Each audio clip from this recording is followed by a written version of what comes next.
Breaking news ती म्हणजे भारत आता चॅम्पियन ऑफ चॅम्पियन्स ठरलेला आहे। भारतानं चॅम्पियन्स ट्रॉफीवर आपलं नाव कोरलेलं आहे।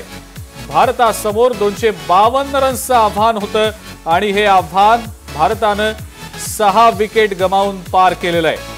ही आताची breaking news. Bharat Champions Trophy 2025 चा विजेता ठरलेला आहे।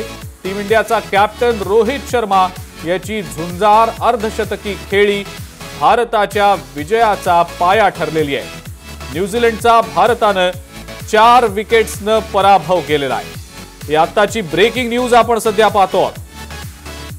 ही खूप मोठी अर्धशतकी खेळी रोहित शर्मानं यावेळेला खेळलेली होती। 1 ओव्हर आणि 4 विकेट्स राखून भारतानं ही चॅम्पियन्स ट्रॉफी जिंकलेली आहे। 252 रन्सचं आव्हान होतं टीम इंडिया समोर आणि हे आव्हान टीम इंडियानं 49व्या ओव्हरमध्ये पार केलेलं आहे।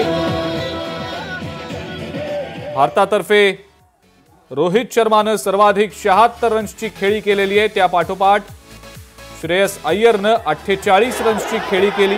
केएल राहुलनं नाबाद 34 रन्सची खेळी केली आहे। शुभमन गिलनं 31 रन्सची खेळी केलेली आहे। फॉर्म मध्ये असलेला विराट कोहली ज्यावेळेला बाद झाला त्यावेळेला सगळ्या भारतीय क्रिकेट फॅन्सच्या काळजाचा ठोका चुकला होता, परंतु त्यानंतर श्रेयस अय्यर, अक्षर पटेलच्या साथीनं, त्यानंतर केएल राहुलच्या साथीनं एक खूप मोठी खेळी खेळून गेला आणि त्यामुळे भारताला चॅम्पियन्स ट्रॉफीवर आपलं नाव कोरण्यामध्ये यश आलेलं आहे। हा जल्लोष आपण सध्या स्क्रीनवर पाहतो आहोत। क्रिकेट फॅन्स सध्या देशभरात जल्लोष करतायत। 2002 साली भारतानं पहिल्यांदा चॅम्पियन्स ट्रॉफीवर आपलं नाव कोरलं होतं, पण त्यावेळेला भारत सहविजेता होता श्रीलंकेसोबत।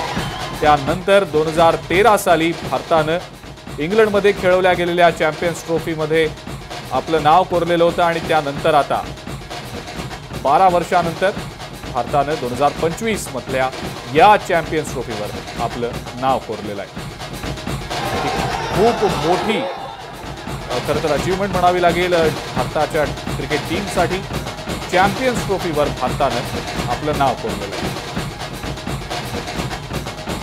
न्यूझीलंडला भारतानं चॅम्पियन्स ट्रॉफीच्या फायनलमध्ये 4 विकेट्सनं नमवलेला आहे।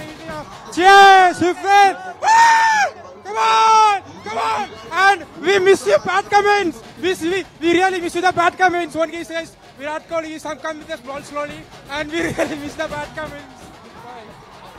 सगळ्या क्रिकेट फॅन्सचा हा जल्लोष सध्या आपण पाहतो आहोत। प्रतिक्रिया देखील काही फॅन्सच्या येत आहेत। फटाके